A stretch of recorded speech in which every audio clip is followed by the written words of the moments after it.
Hello friends, it's Kevin here, your Sacramento Stockton area realtor and lender, here with this week's weekly real estate report. I have something to show you, something that popped up that's a little unexpected, but yet also expected. So let me show you what I mean. Let's go to the chart. And I want to look and focus right here on the fact that we have slowly, ever so slowly, have been increasing the inventory that's on the market. And that is good because we have been suffering with low inventory for far too long. Came out of it for a little while, went right back into it. But here's what I'm talking about, the unexpected.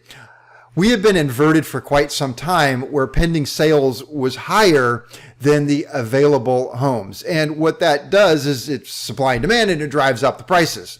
And now you can see that it is split, and it's going back into what I would call a normal market, where we have a growing number of homes on the market and a declining number of pending sales. What is shocking to me is that I would have expected that as the available homes come back on the market, that we would have seen a little more activity as far as pending sales go, but we're not. We are seeing pending sales starting to drop off. Now, it's surprising in that respect, but why I say it's also not surprising is because on one side we can see the supply and demand, and we think, hey, there's more homes on the market. People have been dying to get a home. There's more homes. Why are you not out there shopping?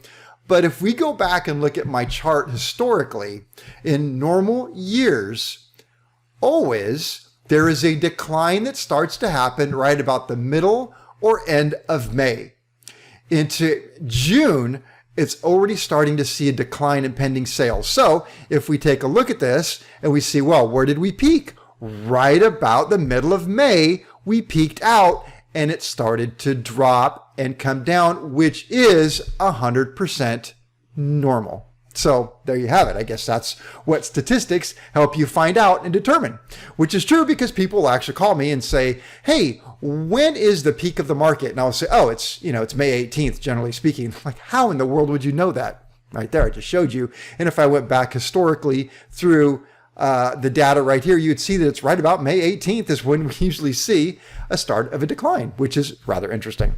So what else is happening? Well, we've been watching prices, and oh my gosh, we have such a split between what homes are listed for and what they're selling for, which is really surprising. Usually, you can see right here, it follows it, but much closer, and now we're seeing this gigantic split. Home prices just took off. Somewhat plateaued, but continue to creep. Now we do have one data point showing that the median list price went down a little bit this week, but numbers aren't all in, and we'll have to see what happens by next week. But we can see that we've also had a trend downward in what homes have actually sold for, and the last 3 weeks went back up. Now let's talk about rates.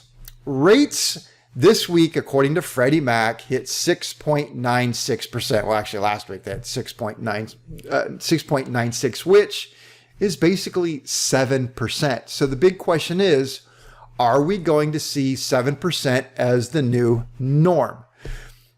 Don't know. If I did know, I would probably be a very rich man and sitting on my yacht today.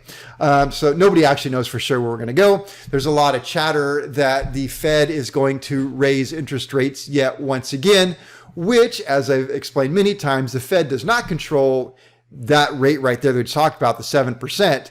That is an open market thing. Investors are buying and selling mortgage-backed securities. They look at what they think is the Fed is going to do and then price that ahead of time. So what we're seeing is already investors saying, hey, I think the Fed is going to raise rates. Therefore, let's go ahead and price that into what we want for our mortgage-backed securities and our investment. So I think that is going to happen. And I think we're going to see 7%. And I think that is going to end up being the new norm for a while. I hope not. I would love it if it went back the other way. I think we all would, but that's what we have going on. So let's talk about some really good news here in the Sacramento Valley. It's only going to be about 108, 110 this weekend.